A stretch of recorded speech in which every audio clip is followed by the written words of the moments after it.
Bulletin की शुरुआत करेंगे बड़ी खबर के साथ। लोकसभा चुनाव को लेकर दिल्ली बीजेपी मुख्यालय पर कोर ग्रुप की बैठक।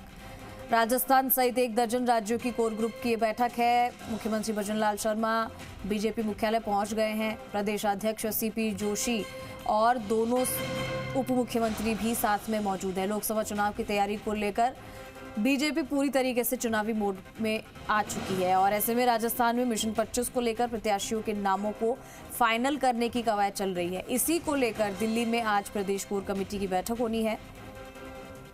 सीएम भजनलाल शर्मा और भाजपा प्रदेश अध्यक्ष सीपी जोशी दिल्ली बीजेपी कार्यालय में मौजूद हैं।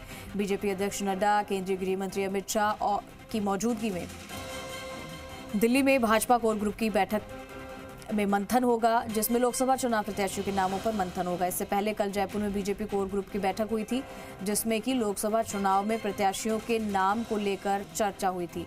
प्रत्याशियों के 1 से 3 नाम की सूची पर मंथन हुआ।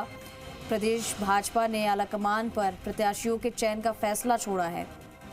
25 में से ज्यादातर सीटों पर नए चेहरों को लड़ाने की संभावना जताई जा रही है। कल केंद्रीय चुनाव समिति की बैठक से पहले आज की ये बैठक अहम मानी जा रही है, क्योंकि कल केंद्रीय चुनाव समिति की बैठक में 8 से 10 नामों की पहली सूची पर मोहर लगने की संभावना है।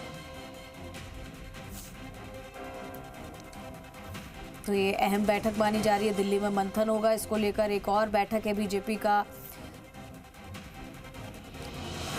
की तरफ से लोकसभा चुनाव को लेकर। अब ये कोर ग्रुप की बैठक होनी, इससे पहले 2 बार कोर ग्रुप की बैठक हो चुकी है। प्रत्याशियों के नामों को लेकर मंथन किया जाएगा।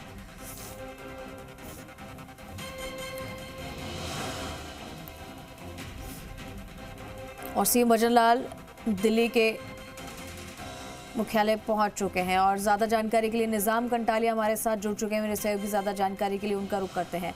निजाम, 25 की 25 लोकसभा सीटें जीतने का दम भरती कहती नजर आती है बीजेपी पार्टी। आज जो है दिल्ली बीजेपी मुख्यालय पर कोर ग्रुप की बैठक होने वाली है। क्या कुछ इस बैठक में रहने वाला है? कौन कौन वहां फिलहाल मौजूद है? देखिए, कल बीजेपी की केंद्रीय चुनाव समिति की बैठक है। केंद्रीय चुनाव समिति की बैठक से पहले आज दिन भर जो है करीब 1 दर्जन राज्यों को लेकर राज्यों की जो कोर ग्रुप की बैठकें हैं वो हो रही है बीजेपी मुख्यालय पर। और सभी जो राज्यों के कोर ग्रुप के सदस्य हैं वो सीधे जो है यहाँ बीजेपी मुख्यालय पर पहुंच रहे हैं। और मुख्यमंत्री भजनलाल शर्मा भी, साथ ही अगर प्रदेश अध्यक्ष सीपी जोशी, दोनों उप मुख्यमंत्री और साथ ही जो कोर ग्रुप के मेंबर हैं, राजस्थान कोर ग्रुप के मेंबर, वो सभी बीजेपी मुख्यालय पहुंच चुके हैं। साथ ही अब ये जो बैठकें हैं, बैठकों का क्रम अलग है। फिलहाल मध्य प्रदेश की कोर ग्रुप की बैठक जो है चल रही है, जिसमें अमित शाह और राष्ट्रीय अध्यक्ष जेपी नड्डा दोनों मौजूद है। इसके बाद जो है अलग अलग राज्यों के हैं, जैसे जैसे तैयार होती है वो क्रम के अनुसार उसी समय बुला ले, क्योंकि सभी एक ही जगह मौजूद है सारे कोर ग्रुप की।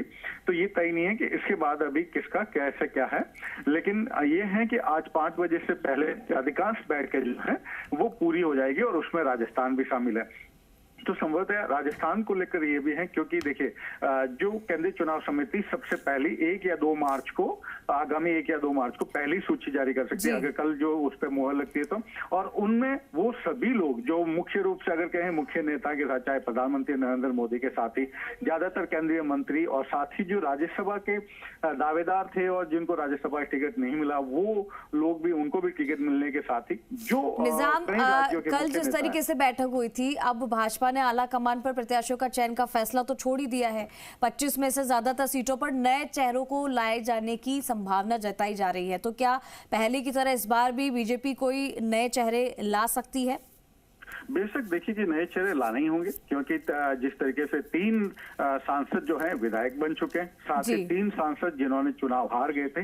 तो संभवतः जो 6 सीटें तो जो सामने दिखती है, जो माफ कीजिएगा, जो एमपी की सीटें हैं और उन सीटों पर सबसे पहले तो इन्हीं सीटों की बात करते हैं, यहाँ बदलाव नजर आता है। इसके साथ ही बीजेपी ने तय किया है कि जो 2 बार से जीते हुए एमपी हैं उन सांसदों की सीटों पर भी जो है बदलाव तय है। ऐसे में माना जा रहा है कि 14 से 15 सीटें जो राजस्थान की हैं उन पे नए चेहरे सामने आ सकते हैं अगर बात की जाए तो। इसके साथ ही देखिए कि जो कांग्रेस छोड़कर बीजेपी में शामिल होने की बात है, महेंद्रजीत सिंह मालवीय हो वो चेहरा बन सकते हैं। इसके साथ ही अभी कुछ लोग जो है पाइपलाइन में है और बीजेपी ने अभी तक उनको शामिल नहीं कराया है, जिसमें लालचंद कटारिया हो, चाहे वो उदयलाल लांजना नाम हो, ऐसे कई नाम हैं जो अभी पाइपलाइन में हैं। यानी कि निजाम अभी फोकस जो होगा बीजेपी का उन्हीं सीटों पर ज्यादा होगा जहां पर पिछली बार उन्हें काफी अच्छा रिस्पांस ना मिला हो, कमजोर सीटें रही हो, और अब जो नए चेहरे हैं वो उन सीटों पर ज्यादा खरे उतरे।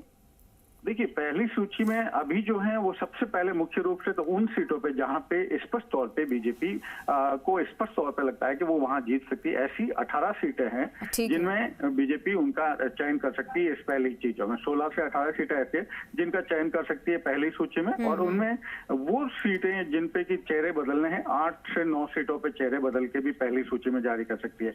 कुछ सीटें ऐसी हैं जिनको लेकर अभी पसोपेश की स्थिति रहेगी जहाँ बीजेपी कमजोर है, और अगर उन सीटों पे कांग्रेस के किसी व्यक्ति जो आए हुए व्यक्ति को देना है या और ज्यादा बदलाव करना तो वो बात की सूची में हो सकती है। लेकिन संभवतया जैसे कि अगर बात करें कोटा सीट है, इसके साथ ही जोधपुर सीट है, झालावाड़ है, और ऐसी सीटें जहां पे पहले से उन बीजेपी को तय है कि वहां उनको जीत तय मानी जा रही है, ऐसी सीटें कल उसमें तय की जा सकती है पहली सूची में। ठीक है निजाम, बहुत शुक्रिया आपका तमाम जानकारी के लिए।